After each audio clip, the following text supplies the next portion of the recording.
Eu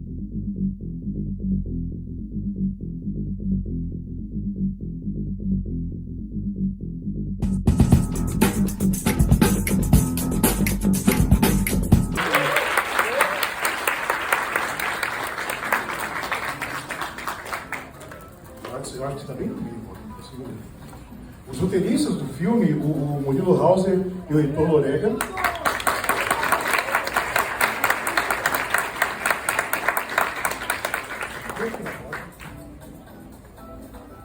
Celton Mello.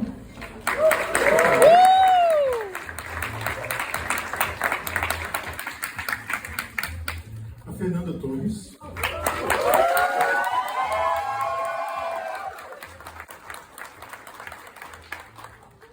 E o Marcelo Rubens Paiva.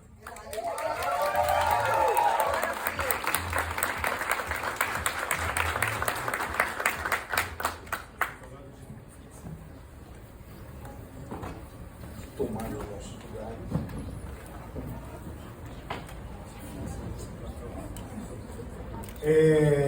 Nós temos parte do elenco do filme que está aqui também, e os produtores também, que a nossa mesa acaba ficando curta. Mas o Luiz, a Valentina e a Luísa estão entrando ali muito discretamente. Aê! Tá?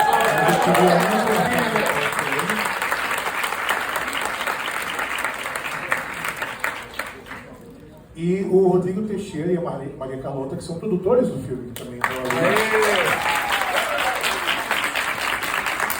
Super obrigado. Boa tarde.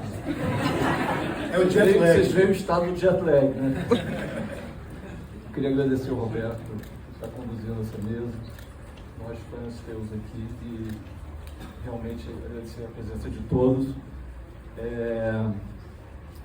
Muitas vezes essa pergunta veio, né, por que você não fez ficção durante 12 anos? Eu falei, porque não é todo ano que surge um livro como o do Marcelo.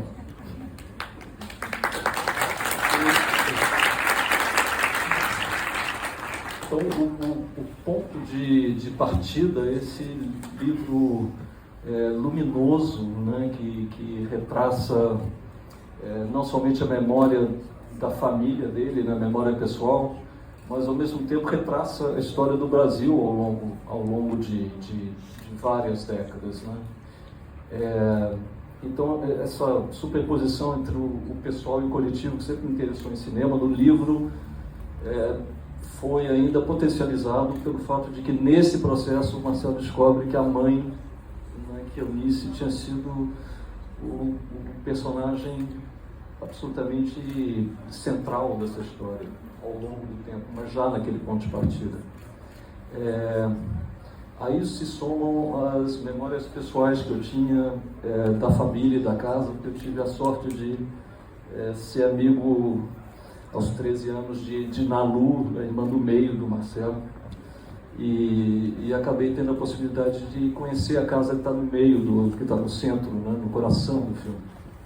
Não é um processo rápido, sabe? E por isso ele demorou 7 anos e a gente não teria chegado lá sem o talento incrível do Murilo e do Heitor, que foram reescrevendo. A gente filmou o quê? A versão número 20 do roteiro, talvez, 20 mil do roteiro, mas que nunca cessaram de tentar encontrar a forma mais justa para reencontrar aquela família, a honestidade daquele estar no mundo que está nos primeiros 30 minutos do filme. E a partir daquilo, retratar a ausência do pai, retratar a dor, retratar tudo aquilo que ecoa ao longo do tempo. E junto com isso, entender as formas de reinvenção de Eunice face àquela tragédia. As entrevistas dela, quer dizer, tinha um livro do Marcelo que eu li antes do Walter me convidar, porque eu queria saber o que tinha acontecido com o pai do Marcelo. Era uma história que eu sabia a headline, assim, a manchete, mas eu não sabia, ia muito além do que eu podia imaginar. E aí o Walter me chama e de repente tem a Eunice pela frente, a responsabilidade de uma mulher única, uma mulher que nunca fez questão de ser reconhecida ou aparecer. Ela sai de viúva do Rubens Paiva para mãe do Marcelo Paiva, movendo revoluções de uma maneira sempre digna, sempre assim, ela teve uma resistência persuasiva, sabe? E havia sempre na maneira, nas entrevistas, eu fui olhar a entrevista que era o mais palpável que eu tinha dela. Ela havia sempre no rosto dela um sorriso e uma contundência que dobrava o seu oponente ou para quem ela, né, a pessoa com quem ela estava conversando, mas sempre com uma enorme inteligência e um sorriso irremovível, assim, ela não se movia da sua convicção, e isso foi difícil de encontrar. E eu sou talvez mais bruta que a Eunice. Eu me lembro, assim, eu fazia, o Walter vinha e falava: tá faltando o sorriso, tá faltando a Eunice, tá Nanda demais. E ele foi me regulando para ela. E a outra questão era a complexidade dessa mulher, que primeiro, eu gosto muito disso no filme, primeiro ela é uma mulher do lar, embora inteligente, você percebe, mas ela serve o cafezinho, ela põe a criança para dormir. Ela era uma mulher dos anos 50, tutelada pelo marido, mãe de família, e a tragédia rompe com aquele mundo idílico, daquela família em frente à praia, com aqueles amigos, com aquela festa. A gente viveu isso no filme, foi feito cronológico, então a gente viveu isso intensamente. Aquela festa era festa com os nossos amigos, o Dan, a Camila, as meninas, entendeu? As crianças, o cachorro. E o dia que o Celton foi levado, eu pensei como atriz: o Celton amanhã não vai estar aqui. Isso era misturado, então o Walter fez isso o tempo todo, essa mistura entre personagem e ela.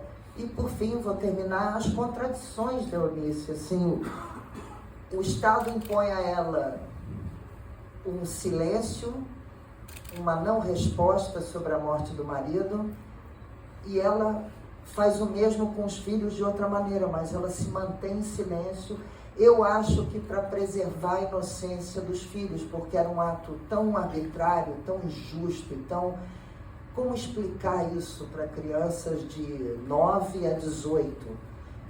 Então ela deixou que cada um resolvesse a morte do pai a seu tempo, o que por um lado é assustador e por outro é compreensível. Então é isso, a mulher é cheia de contradições, assim, muito difícil de fazer. E eu acho que a atuação é baseada numa coisa que o Walter fez no filme todo, que é a subtração. A música não te empurra, a câmera não te empurra, as cenas não são melodramáticas, o filme não sofre por você. O filme, pelo contrário, ele contém, ele se restringe, assim, e isso vai criando, acho que no público, a cumplicidade com aquelas pessoas que estão vivendo aquela arbitrariedade. A gente está bem emocionado de estar aqui. É o início da nossa história, nosso encontro com os brasileiros, com o nosso público, com a nossa língua. E aquela história, falando da nossa aldeia, a gente toca o mundo. E isso é o que vem acontecendo nas viagens ao redor desses festivais. Sim, foi uma transformação física grande, foram 20 quilos, na verdade, era muita coisa. Inclusive depois foi difícil perder, porque com 51 anos é bem difícil. Mas tudo bem, o personagem precisava disso para dar esse caráter paizão e como era a própria figura do Rubens. Mas isso, na verdade, é uma parte do negócio. Assim, é parte do trabalho. Acho que a beleza de falar aqui é a beleza dos encontros, assim, no caso da Nanda, reencontro, de uma parceria tão grande com o Valtinho. Para mim, um reencontro com o Marcelo, que eu sou fã, amigo há muitos anos. Eu sou da geração que foi completamente impactada pelo Feliz Ano Velho. Assim, eu amo o Marcelo, respeito o Marcelo, nunca imaginaria na vida que um dia eu ia fazer o pai do Marcelo. Tem sido muito emocionante, gente. Não vou fingir aqui, não. Eu tinha fotografias do Rubens para servir de guia. Eu não tinha nenhuma imagem em movimento. Então não vi vídeos do Rubens, eu vi fotos, eu ouvi coisas do Rubens, do Marcelo, das irmãs e de amigos. Então eu estava querendo entender como imprimir na tela o espírito do Rubens. Por isso que eu digo sempre que minha missão nesse filme era iluminar essa primeira metade do filme com espiritualmente falando, mais do que tecnicamente falando. O Valtinho é um mestre das delicadezas dessa profissão, ele é um cineasta, de fato, e conduz tudo de uma forma muito precisa, muito elegante, como ele é na vida. Né? É parecido com o Valtinho na vida, com o Valtinho que pega uma câmera e filma algo. Um reencontro lindo com a Ananda Torres, que eu amo, que eu respeito, que eu torço. Foi tão bonito com a Ananda, tão bonito.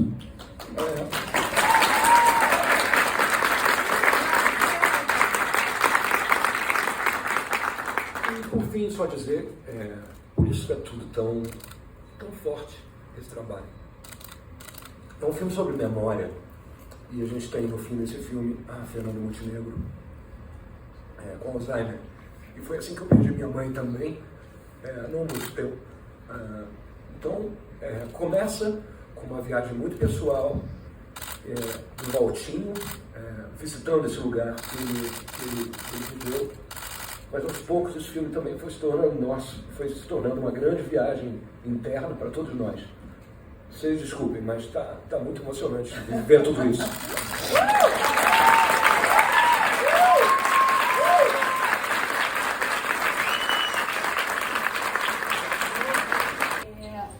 Achei legal você citar esse trabalho com a Super 8, porque foi tudo muito pensado, muito criativo, né? Eu e Walter, a gente trocou desde o início sobre essa questão analógica. Eu gosto de tirar foto com câmera analógica, eu sempre registrei os processos, os filmes que eu fiz, e com esse filme não foi diferente.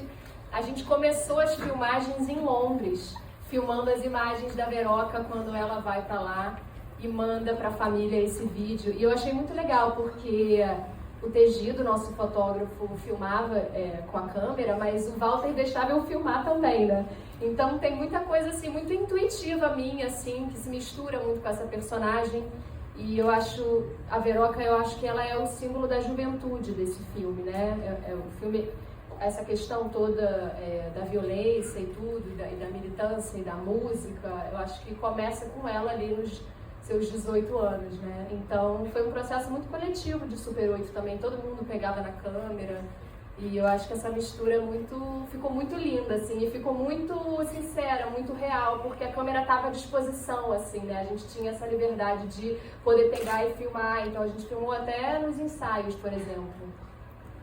Obrigado. Foi o meu primeiro livro que eu tive transformado para o cinema, e eu mesmo já transformei um livro meu para o cinema, O Valor de Bicicleta, que eu mesmo mudei o meu roteiro, eu mesmo mudei o final do meu próprio livro. Então, aquilo que o Valtinho fala de ter muito diálogo, é um Marcelo apaixonado por cinema, que estuda cinema, que estava falando para o Marcelo, autor de livro, e para o Walter, diretor, o que mais ou menos estava acontecendo com aquele roteiro, né? Então, eu acho que quando um autor ele publica uma obra, ele passa a não ser mais proprietário dessa obra. Eu aprendi isso desde muito cedo. Essa obra, ela já em si já ganha a interpretação do próprio leitor, que pode ler ela da forma que ele quiser, com a liberdade que ele tem. Inclusive, quando você lê um livro, você pensa na sua cabeça como são os personagens, você monta, né, as figurinhas, como se fosse Minecraft, né? Você fica montando cenários, personagens. E aí, a partir desse momento, essa obra passa a ser analisada pela imprensa, pela crítica, e quando é adaptada para o cinema, ela ganha a interpretação de um conjunto de pessoas. Né? Quando eu falei que eu mudei o final do Maluco de Bicicleta, quem me deu a sugestão foi o distribuidor, o Bruno Weiner. E eu adorei a sugestão dele de mudar o final.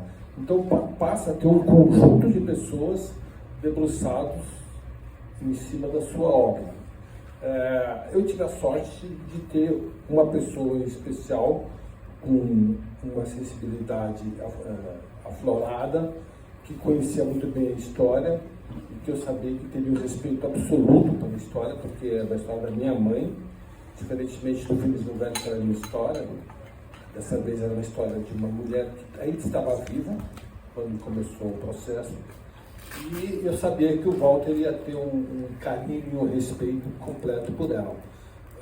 Quando se faz uma adaptação, a gente tem que escolher um eixo, tem que escolher uma coluna vertebral. Você não pode falar de tudo no livro. Todo livro tem que passar por um processo de subtração, como a Nanda disse, né? E aí, nesse eixo, a gente foi o que a gente demorou mais tempo discutindo e conversando. A gente nunca discordou dele. Tudo que eu queria desse filme, o Walter também queria. Quando entrou o Murilo e depois o Heitor, esse eixo já estava mais ou menos construído. E o Murilo e o Heitor, eles foram geniais em conseguir construir as costelas dessa coluna, né? Eles foram construindo não só baseado naquilo que estava no livro, mas baseado naquilo que as minhas irmãs informavam, naquilo que eu informava paralelamente, naquilo que os amigos dos meus pais informavam. Tem muita cena ali que saiu dali que não está no livro, mas que está na história real e que foram contadas através dos 7 anos de preparação desse roteiro. E toda vez que tinha uma versão nova, eles me mandavam. Aí eu lia e a gente conversava muito. E nunca discordamos de nada. Foi impressionante isso, né? A gente sempre tinha Era mágico esse momento. Eu acho que o Celton está emocionado por conta disso. Foi um encontro mágico, de todas as formas, assim, dos atores, do elenco, dos amigos, em torno desse projeto, do Walter, que lidera isso e que o filme é dele. Apesar de que no metrô, ontem, Fernanda, uma pessoa falou para mim: você não é daquele filme da Fernanda?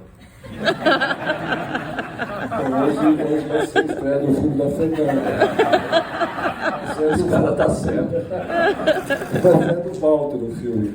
E eu acho que, desculpa, não, mas é do Walter. E eu acho que ele conseguiu juntar o Murilo, que é o cara que estava nessa história porque estava morando na casa da minha melhor amiga dessa época, e ele lia os grandes autores que eu li. Eu só aceitei o Murilo sem conhecer o trabalho dele, porque ele falou para mim que leu Infinite Jest, de John Foster Wallace, já riu porque sabe que é o livro mais difícil de se ler da história da humanidade e é o meu autor favorito. Então, assim, quando o cara falou para mim, ele leu Infinite Jest, falei: nossa, então ele é o roteirista do filme. E depois eu vi o Veni Invisível, eu falei: nossa, que bom, temos um roteirista aí de mão cheia, né? É um grande roteirista, parceiro do Heitor, ou vice-versa. E eu acho que foi muito abençoado por ter esse trio de companheiros durante esses 7 anos, trocando ideias, inclusive descobrindo coisas do meu pai e da minha mãe, que eles me trouxeram, que me entrevistaram pessoas que há muito tempo não falavam com a gente, que a gente tinha perdido contato, que contavam coisas, histórias lindas sobre minha mãe, por exemplo, a Dalá Mascar, né? Você até gravou uma fita dela, né? Então, assim, eu acho que eu sou um abençoado de ter essas pessoas fazendo a adaptação de um livro tão pessoal que é um livro sobre a minha mãe. Boa tarde. Queria complementar Marcelo, porque eu acho que naquela primeira conversa, na verdade, o que a gente mais falou foi música. Lembra? Não, é porque foi muito interessante isso, porque quando o Walter me convidou para começar o processo, uma das primeiras coisas foi, obviamente, encontrar Marcelo, e foi muito legal. Eu, como não sou carioca, não cresci no Rio, não vivi essa vida, ouvi-los conversar sobre também. E depois, logicamente, a Nanda entrar nessa conversa, a Daniela Thomas entrar nessa conversa, essas pessoas que de fato viveram esse universo, esse mundo, né? O leitor, para mim, é um universo distante. Eu acho que essa distância que a gente tinha do universo nos ajudou a ver o filme um pouco de fora também, como o público talvez verá. Então, senti-los falando desse mundo e entender que mundo era esse através deles, nos ajudou muito a tentar entender o que era essa casa, o que significava essa casa naquele contexto, daquele Rio de Janeiro específico, daquele momento. E a gente falou muito de música por causa disso, porque era uma casa que tinha muita música, e o filme tem muita música, foi uma coisa que a gente conversou muito. O livro tem muita música, né? Então, como esse elemento é um elemento importante para ligar tudo isso, para criar esse universo e nos levar para lá. Então, mais do que o Infinite Jazz, eu lembro a gente falando assim de Fugazi, ou falando de bandas e falando de músicas que vocês ouviram na época e que lembravam do Big Boy, dos rádios que tocavam, enfim. Então isso nos ajudou a começar a entrar nesse mundo e construí-lo na nossa cabeça e no nosso coração também.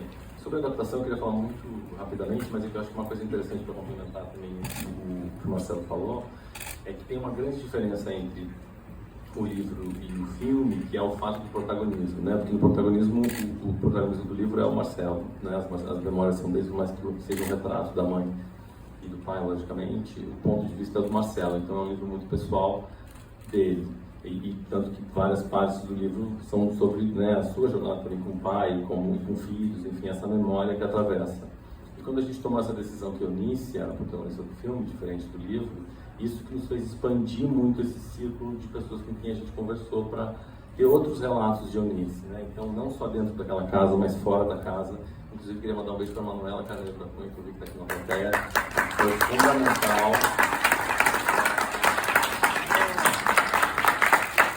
Foi uma das pessoas fundamentais para a gente entender a vida da Eunice pós tudo que aconteceu, né? A nova Eunice depois do Rio de Janeiro, que ela se reinventa. E essa luta pelas questões indígenas, que foi fundamental, central na vida da Eunice por muitos anos. A Manuela foi uma grande parceira nessa jornada e ela nos ensinou muito sobre a Eunice, nos contou muito sobre ela.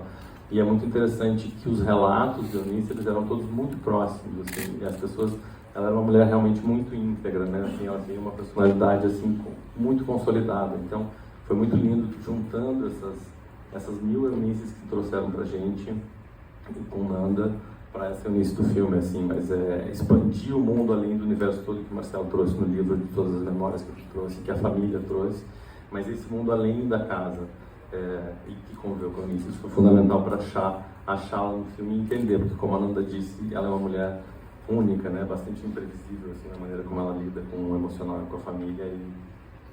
Então esse processo foi realmente muito coletivo, né, não só todo mundo que está nessa mesa, mas também muitas pessoas que passaram que colaboraram com a gente nessas descobertas. O que eu sinto também foi uma coisa fundamental no processo de adaptação, e que vai um pouco com o que a Nanda falou,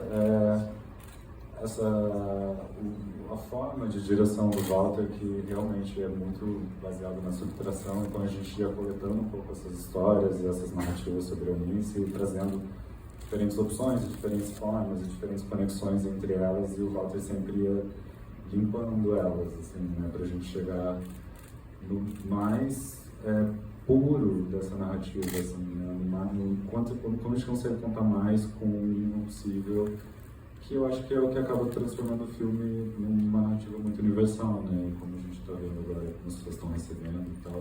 Sinto que é um filme que toca as pessoas muito em qualquer lugar do mundo, em qualquer língua que fale, assim, de alguma maneira a gente consegue se relacionar. E acho que isso tem muito dessa subtração que vai no roteiro, vai na atuação, vai em todos os processos, né? Na fotografia, na arte. Eu me lembro, quando eu vi pela primeira vez, eu vi na sala de edição, sozinha, assim, a Daniela botou lá para eu ver na televisão. Aí eu fui vendo e a primeira coisa que eu me assustei, eu achei que não parecia comigo, tomei um susto, assim, e fui olhando todas as atuações, fui falando, nossa, que coisa honesta.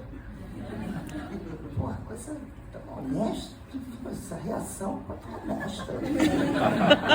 Aí teve uma hora que eu comecei a chorar. Fui meio, o choro foi tomando, e ao mesmo tempo eu fui pensando, mas o Walter cortou todas as informações sobre por que ele foi preso, o que estava acontecendo, qual era a questão política, eram mínimas as informações, mínimas. E aí eu chorava e pensava, mas será que alguém vai entender? Eu estava pensando nisso, sabe? Porque não tinha uma informação, e geralmente esses filmes né, que a gente faz aqui no Brasil, fora de reconstrução histórica, você tem sempre... Eles estão enfrentando a militância da fronteira, e se o governo não mudar a lei 7423, nada será. Os filmes que contam questões políticas costumam ter isso, alguns extraordinários, outros não importa. Mas esse não tinha. E eu falei, cara, eu não vou entender. E aí a surpresa é que eu acho que é um filme que primeiro o Walter te põe dentro dessa família e você fala que pessoas extraordinárias, que gente ótima, que raio solar, que sociedade bacana, eu quero ser amigo dessa gente. E de repente ele tira isso de você e você sente, independente do seu credo, da sua crença política, que aquilo foi um gesto arbitrário, porque aquelas pessoas não mereciam. Aquela menina de 15 anos não pode ser levada para aquele doicode. E então você, sem discurso de questões de credo, de político, você faz qualquer um se identificar e dizer, não, isso é um gesto arbitrário. Eu não posso concordar com isso. Então, eu acho que esse filme toca humanamente as pessoas nos lugares que a gente não está acostumado a tocar, e com muita honestidade, sabe? E ele talvez seja um bom, porque é uma forma de resistência de uma família através do afeto. E isso, as pessoas hoje em dia no mundo estão com muita raiva, né? Porque a gente está com medo, né? De tanta coisa, de aquecimento global, a mudança de emprego, achatamento salarial, as pessoas estão com raiva e medo. E eu acho que esse é um filme que convida a gente a se lembrar do afeto e do que um governo autoritário pode fazer com qualquer um, se você abre mão dos direitos civis. É um mundo kafkiano em que qualquer um pode ser levado. Qualquer um. Isso não é bom.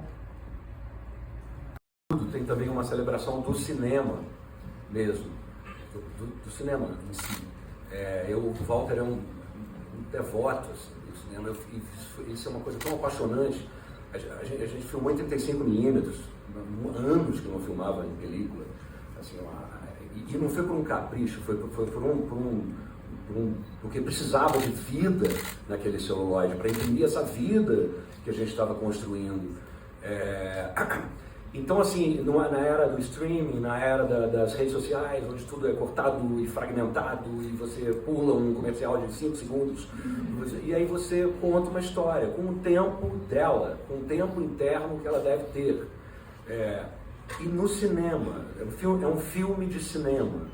Assim, eu acho isso tão... Me sinto muito feliz de ter participado de um filme dessa grandeza cinematográfica e emocional.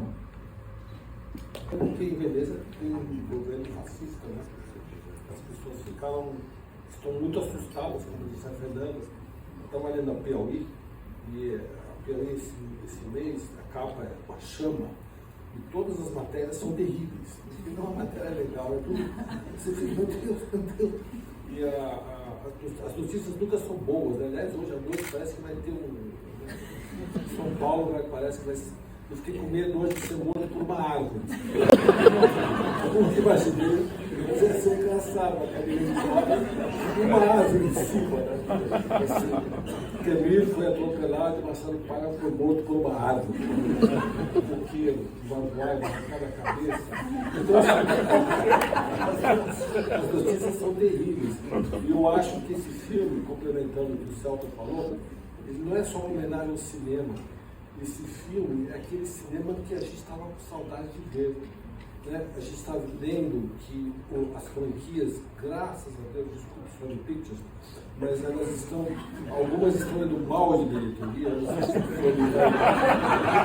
né? Alguns super-heróis estão sendo coringas por fracassos. Alguém precisava falar.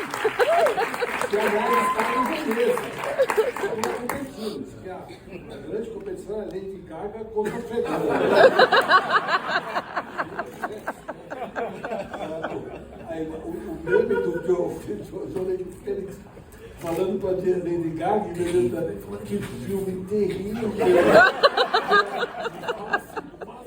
Fazer uma troca.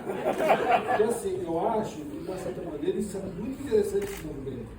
As pessoas estão cansadas um pouco daquela marvelização do cinema e estão querendo voltar a ver filmes bons, e tem filmes ótimos. Está todo mundo festejando o Oscar, calma lá, tem muito filme bom, muito. Argentino, uruguaio, chileno, francês, iraniano, são alemão, filmes brasileiro. extraordinários. A gente estava falando, desculpa Marcelo, a gente estava falando com o Valtinho quando a gente estava almoçando, ele estava falando exatamente isso, que já vamos pegar essa deixa aqui. Porque assim, é um momento fabuloso do cinema brasileiro. A gente vem Carinca, a gente vem Sundance, Malu, vamos lá, Valtinho, Juliana Rojas, em Berlim ganhou o prêmio por Cidade de Campo, na Mostra Panorama, Baby, Marcelo Caetano na Semana da Crítica, Carim, dois anos seguidos que ele fez. Kleber com aquele documentário extraordinário Retratos Fantasmas, já filmou a ficção que vem ano que vem. Manas em Veneza, da Mari Brennan. De melhor direção em Uma Veneza. beleza de riqueza, assim, a gente está fervilhando, né? E nós somos parte desse corpo vibrante, né? Valtinho? E a gente está feliz de fazer parte desse movimento com o nosso filme.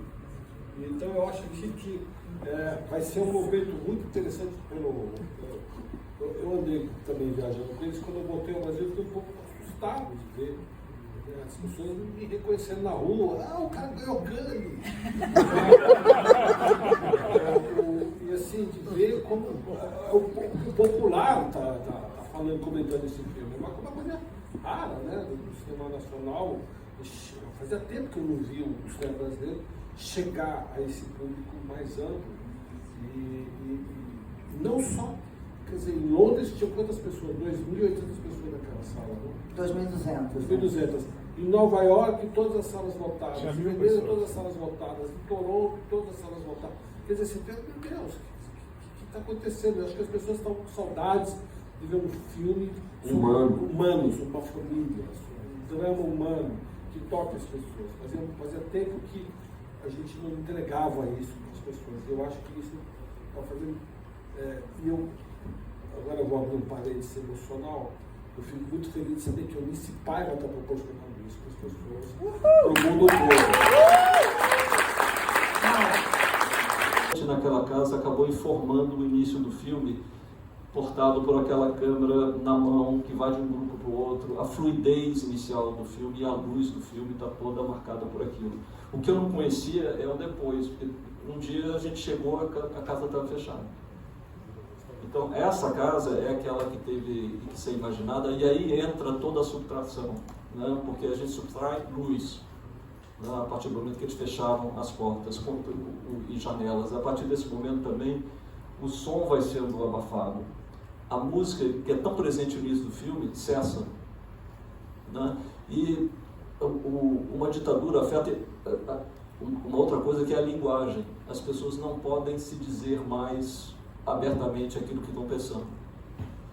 Daí a narrativa do filme se torna muito mais subjetiva, obrigatoriamente, porque você tem que começar a olhar para outra pessoa para entender o que está acontecendo.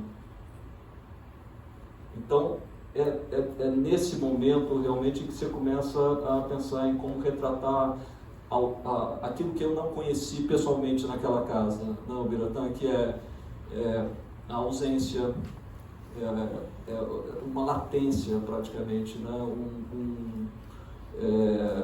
Todas as declinações do medo, a angústia, tudo isso acabou definindo o uso de câmeras muito mais fixas, espaços mais amplos, onde sempre tinha um pedaço do quadro que ficava na escuridão.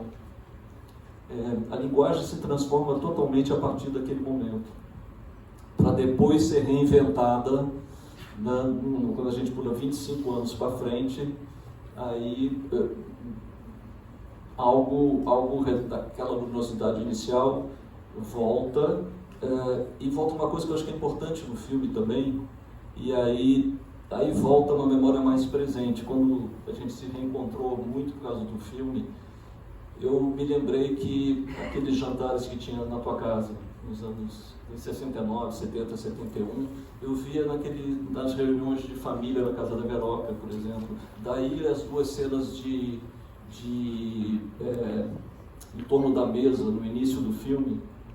A primeira é uma grande improvisação do Selton, com a tropa toda ali, é uma improvisação maravilhosa. E a segunda também, ela é improvisada, ela tem atores e tem a família Fatiola, que o Marcelo... Tem vários não atores naquela cena, na parte final do filme, ali. Isso também foi formado por uma relação pessoal, né? E quando você mistura o não atores com atores, você traz também uma qualidade para aquelas cenas bastante especiais. Então, sim, sempre que eu pude trazer alguma coisa que eu me lembrava que estava meio à flor da pele, eu busquei nesse filme. Eu queria falar uma coisa também, Bertazzi está aqui, que é também como o Walter procurou retratar, e Murilo, Heitor e todo mundo, os agentes da ditadura. Eles não são tratados como brutos e burros. Pelo contrário, eles são seres... Primeiro, Marcelo dizia essa coisa impressionante, que eles eram extremamente gentis na casa. São talvez das cenas mais apavorantes, quando eles brincam de totó. É mais spooky do que a própria violência, né? A presença deles ali. E você vê no Bertazzi a maneira como ele fez, que é um cara sofisticado.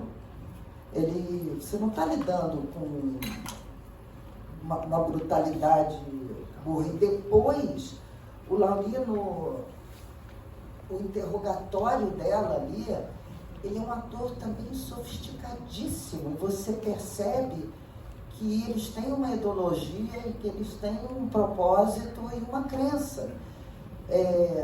Então, há método na loucura, assim, e isso eu acho uma coisa importante do filme. A maneira também como a ditadura é retratada com respeito, sabe? Eu acho interessante. Lembrando só que o Marcelo também nos guiou muito, né? Quando a gente filmamos cronologicamente, então quando a gente fez a cena da invasão da casa pelos policiais militares vestidos em roupas civil e tal, o primeiro momento a gente achou que eles teriam revistado a casa, colocado a casa... Nanda jogou metade da biblioteca no chão. Eu falei, tinha que ser isso. Aí, quando terminou aquele dia, eu liguei para o Marcelo. Falei assim, Marcelo, os caras fizeram isso realmente? Ele falou assim, não. Pense nesses caras como contadores. A gente nunca se esqueceu. Eles queriam ser vistos como contadores, né? Os contadores muito estranhos, né? Totalmente inconfiáveis. E é claro que mexeram em tudo sem dar a impressão de que mexeram em tudo. Então a gente teve que reorganizar completamente. A gente refilmou essa cena. Graças a Deus. Demorou muito para reorganizar tudo que a Fernanda tinha colocado. Mas foi uma catástrofe. E aí, no dia seguinte, a gente filmou, eu falei, desculpa, Val, não estava bem.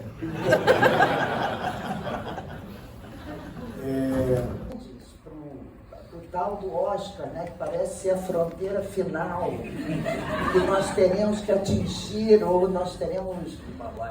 Exato. Então, eu só queria dizer assim, acho que o filme tem grande chance de estar entre os filmes estrangeiros. Estamos trabalhando para talvez outras categorias, mas o filme, ele já é um acontecimento para a gente, ele já está no mundo, ele já é uma porta de entrada para o mundo. Então, assim, o Oscar, ele é muito importante por várias questões, mas ele também não é a medida de tudo, sabe? Eu não queria que no final todo mundo acabasse, não, sabe, quando as pessoas falam do prêmio da mamãe, eu tento explicar que quando um ator brasileiro falando português, ele é nomeado, ele já ganhou, pode estourar champanhe, entendeu? Vai para lá sem expectativa, porque não vai levar, ele já tá. Então, é só explicar isso para as pessoas já ficarem contentes, entendeu?